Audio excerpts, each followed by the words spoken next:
अस्सलामुअलैकुम दोस्तों, कैसे हैं आप सब लोग। मैं हूं आपका अपना अस्कर अली। दोस्तों आज हम ZTE का नया फोन लेकर आए हैं। काफी डिमांड होती है आपकी ZTE ब्लेड A55। जी हाँ, ये 21,000 रुपए की प्राइस में लॉन्च किया गया पाकिस्तान की मार्केट में। 4GB 64GB वाला।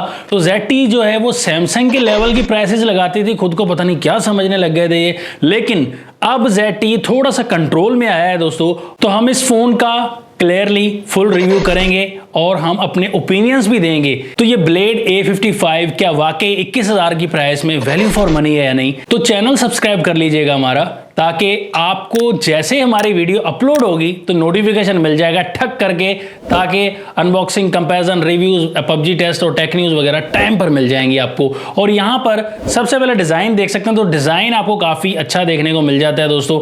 21,000 की प्राइस है, हम ज्यादा जो है इससे गिले शिकवे नहीं करेंगे, क्योंकि डिजाइनिंग बैक से फ्लैट है। और यहाँ पर हमारा जो फोन का कलर है वो हमने शर्ट से आज मैच कर लिया। हमने कहा चलो मैचिंग आज कर ही लेते हैं दोस्तों। तो ये सनसेट ऑरेंज कलर दिया गया है, प्लास्टिक बॉडी है बैक साइड से।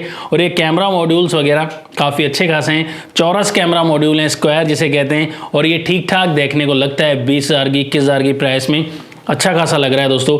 ठीक है, आजकल के जो डिजाइनिंग वगैरह है उस हिसाब से। यहाँ पर अगर बताया जाए दोस्तों इसके बॉक्स कंटेंट्स में, तो आपको बस चार्जर मिलता है 10 वोल्ट का और एक टाइप सी वाली चार्जिंग केबल देखने को मिल जाती है साथ में। तो फास्ट चार्जर नहीं है दोस्तों, तो होना चाहिए आजकल के हिसाब से। और उसके साथ सॉफ्ट केस मिल जाता है, स्क्रीन प्रोटेक्टर वगैरह और लटरम पटरम दूसरे ऑप्शन से मीडिया टूल वगैरह ये चीज़ें देखने को मिलती है। और कवर बैक कवर भी मिलता है। तो ये बॉक्स कंटेंट्स हैं। यहाँ पर दोस्तों आपको इस फोन के राइट साइड पर पावर लॉक अनलॉक वाला बटन, साइड में वॉल्यूम की रॉकर्स हैं, अप साइड पर बिल्कुल खाली, लेफ्ट साइड पर सिम ट्रे 3 स्लॉट वाली, डाउन साइड पर 3.5 mm का ऑडियो जैक मिलेगा, फर्स्ट माइक मिलता है, टाइप सी वाली चार्जिंग पोर्ट मिल जाती है। और आपको एक ही स्पीकर दोस्तों देखने को मिलता है। और स्पीकर हमने चेक किया है, नॉर्मल वॉल्यूम ज़्यादा है, लेकिन क्वालिटी आपको बिल्कुल भी अच्छी नहीं मिलती, एवरेज कह सकते हैं आप। तो जैसे हम इसके डिस्प्ले की तरफ आते हैं, तो डिस्प्ले दोस्तों यहाँ पर आपको 20 मरले की नॉच और बेजल्स जो हैं वो 30-40 मरले के आपको देखने को मिलते हैं।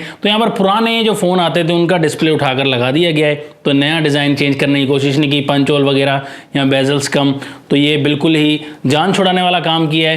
तो यहाँ पर आप देख सकते हैं कि डिज़ाइनिंग जो है वो मैं थोड़ा सा इम्प्रेस नहीं हुआ इस प्राइस के हिसाब से। अब थोड़ा करना चाहिए, नॉच का मसला नहीं है, चलो ठीक है, लेकिन यहाँ पर बेजल्स कम होने चाहिए थे। फ्रंट कैमरा आपको ओनली यहाँ पर 8 मेगापिक्सल का दिखाई देता है। और इसके साथ साथ अगर देखिए दोस्तों, यहाँ पर डिस्प्ले आपको एक एवरेज क्वालिटी का IPS LCD वाला मिलता है। 6.75 इंचेस का HD प्लस 720p वाला डिस्प्ले मिलता है। इस प्राइस में 720p वाले मिलते हैं। चलो फुल HD प्लस को हम ज़्यादा नहीं कहते कि इसमें होना चाहिए था, बट आपको कलर्स जो हैं वो नॉर्मल देखने को मिलेंगे। ब्राइटनेस बहुत ज़्यादा नहीं कह सकते, फुल ब्राइटनेस भी कहेंगे तब भी आपको डिस्प्ले जो है वो कम ब्राइटनेस प्रोवाइड करता हुआ नजर आएगा। अगर हम बाहर आउटडोर में यूज़ करते हैं वहाँ पर थोड़ी सी दिक्कत हो सकती है, धूप वगैरह में डिस्प्ले ज़्यादा ब्राइट नहीं कह सकते, बट ये कि ठीक कह सकते हैं। आप यहाँ पर अगर यूज़ करेंगे फ़ोन को, यूजिंग के मामले में 90 हर्ट्ज से रिफ्रेश रेट है, तो उस हिसाब से यूजिंग में कहीं कहीं कर अड़क के चलता है दोस्तों। इसके प्रोसेसर की वजह से दोस्तों यहाँ पर आपको ज़्यादा दिक्कत आने वाली है। मतलब कि जैसे एप्लीकेशन आप ओपन करेंगे जल्दी जल्दी तो आपको मसले मसाइल थोड़े आएंगे दोस्तों। बहुत ज़्यादा स्मूथ और बहुत ज़्यादा फास्ट डिस्प्ले इसका नहीं दिया गया। मैं ये नहीं कहता कि 50,000 वाला डिस्प्ले हो, लेकिन ये है कि चलने में अड़ रहा था और थोड़ा सा प्रॉब्लम कर रहा था दोस्तों यूज़ करने के मामले में। इसलिए मैं कंपनी से कहना चाहूँगा कि टच रिस्पॉन्स जो है वो ज़्यादा अच्छी स्क्रीन लगाने की कोशिश करें, क्योंकि ये नई कंपनी है तो कंपटीशन टफ है।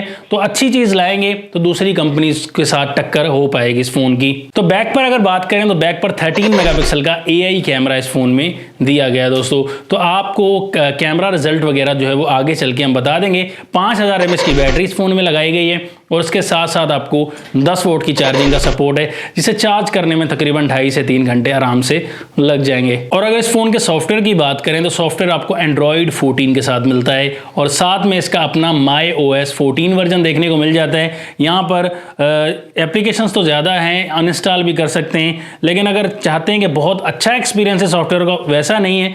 लेकिन ये है कि दोस्तों आपको ठीक ठाक देखने को मिल जाता है एक्सपीरियंस, मतलब कि बग्स वगैरह नहीं, एड्स आपको थोड़े से चलो कम देखने को मिल जाते हैं, ये चीज़ें हैं। ज़्यादा दिक्कत नहीं मिलती, इसमें मुश्किलात पेश नहीं आती सॉफ्टवेयर वगैरह में। और यहाँ पर कंट्रोल सेंटर में भी देखेंगे तो काफ़ी ऑप्शंस आपको देखने को मिलेंगे, स्क्रीन रिकॉर्डिंग, ये वो लटरम पटरम बहुत से ऑप्शंस आपको देखने को मिल जाएंगे दोस्तों। यहाँ पर प्रोसेसर देखकर मैं बहुत ज़्यादा डाउनग्रेड हुआ दोस्तों। आजकल जो Helio G35, P35, P22 इस तरह के जो चिपसेट आ रहे हैं उन्हें बिल्कुल भी मत खरीदिए।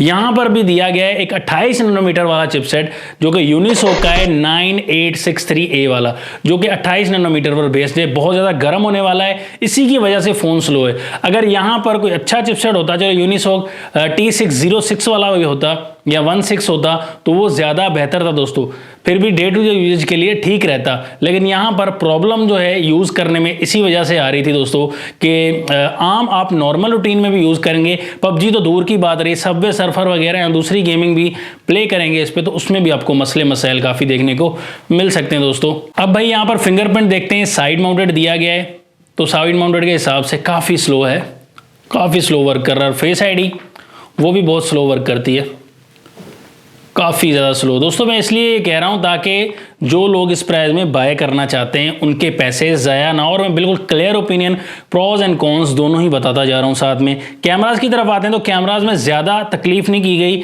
ज़्यादा ऑप्शंस देखने को नहीं मिलते। Capture mode, video mode, time lapse वगैरह, पोर्ट्रेट मोड, यहाँ पर स्लो मोशन का ऑप्शन नहीं दिया गया, और वीडियो आप फुल HD में 1080p 30 fps में रिकॉर्ड कर सकते हैं। लाइव फोटो लेते हैं तो लाइव फोटो में देखिए दोस्तों रिजल्ट आपको नॉर्मल देखने को मिलेगा। फ्रंट बैक कैमरा से हमने काफ़ी सैंपल्स लेने की कोशिश की, अच्छे से सैंपल्स लेने की कोशिश की, तो कैमरास बिल्कुल ही दोस्तों ब्लो एवरेज कैमरा, एक एवरेज होते हैं, एक ब्लो एवरेज, बिल्कुल ही ख़राब किस्म का रिजल्ट देखने को मिलता है। तो कैमरास के हिसाब से दोस्तों मैं बिल्कुल भी यहाँ पर मुतमईन नहीं हुआ इस फ़ोन से।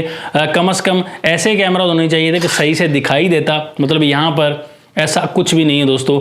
नॉर्मल कैमराज, इससे बेहतर दूसरी कंपनीज की तरफ अगर जाएंगे, स्मार्ट 8 का आप देख सकते हैं, या दूसरा अगर रियलमी नोट 50 की तरफ, तो उसके भी फिर भी इससे बेहतर कैमराज हैं दोस्तों। मैं क्लियर आपको बताने जा रहा हूँ। तो ये नॉर्मल कैमरा है, देखकर आप भी बताइएगा। देख सकते हैं दोस्तों यहाँ पर आपको यहाँ पर बैक कुछ ऐसा देखने को मिलता है, नॉर्मल हद तक कैमराज हैं दोस्तों यहाँ पर, और एक्सपोजर भी कम ज़्यादा होता हुआ नज़र आ रहा है। तो कैमराज पर बिल्कुल काम नहीं किया, ये बिल्कुल आपकी तसल्ली के लिए हमने अनबॉक्सिंग में सैंपल वगैरह डाले हैं ये वीडियोस के। तो यहाँ पर देखिए बिल्कुल फीके कलर्स और एक्सपोजर कम ज़्यादा करता हुआ यहाँ पर देखिए बिल्कुल डार्क कलर आपको दिखाई देंगे, और बिल्कुल ही आपको नॉर्मल कैमराज, जान छुड़ाने की कोशिश की है। फ्रंट कैमरा आप देख सकते हैं अंदर लाइट में, रूम लाइट में कुछ ऐसा रिजल्ट प्रोवाइड कर रहा है, बिल्कुल नॉर्मल, और क्रॉप कैमरा है, बहुत जूम कैमरा। यहाँ पर जैसे हम डे लाइट में जाते हैं तो डे लाइट में आपको रिजल्ट कुछ ऐसा देखने को मिलता है। ये बिल्कुल ही दोस्तों एवरेज क्वालिटी आपको देख सकते हैं। यहाँ बहुत ही कैमराज पर तो बिल्कुल काम किया ही नहीं ZTE ने, ऐसा कुछ कैमरा नजर आ रहा है। फाइनल रिकमेंडेशन इस फोन के बारे में बताना चाहूँगा कि अगर आपके पास 21,000 रुपये हैं तब भी आप इस फोन की तरफ मत जाइए। मैंने आईटेल का A70 भी यूज़ किया है, जो 128 GB 256 GB वाला भी है, लेकिन 4 256 है उसमें। यहाँ पर भी 4 12 64 लिखा हुआ है, लेकिन 4 64 है दोस्तों ये। तो ये भी कंपनीज बड़ी ज़्यादती करती हैं इस चीज़ के हवाले से। तो प्राइस के हिसाब से इसमें पैसे भर के 2-3 हज़ार टेक्नो स्पार्क 20C आप बाय कर सकते हैं, रियलमी का नोट 50 आप बाय कर सकते हैं, तो वो भी बाय कर सकते हैं दोस्तों। इन्फिनिक्स का स्मार्ट 8 जो है 464 वाला, वो भी आप यहाँ स्मार्ट 8 प्रो की तरफ जा सकते हैं, या और अगर आपके पास पैसे हैं तो इन चीज़ों की तरफ दोस्तों जा सकते हैं। 13C तो ज़्यादा प्राइस में हो गया दोस्तों, लेकिन ये जो है मेरे हिसाब से सिर्फ डिज़ाइन प्रोवाइड करता है, बाकी कैमराज में ना चार्जिंग, एक भी फीचर्स जो है बिल्ड में कोई अच्छा नहीं दिया गया। अब आपका क्या ओपिनियन दोस्तों 21,000 की प्राइस के हवाले से इस फ़ोन के बारे में, ये कमेंट्स में बताइएगा। नेक्स्ट वीडियो के लिए चाहता हूँ हमसे इजाज़त। अल्लाह हाफ़िज़, पाकिस्तान जिंदाबाद।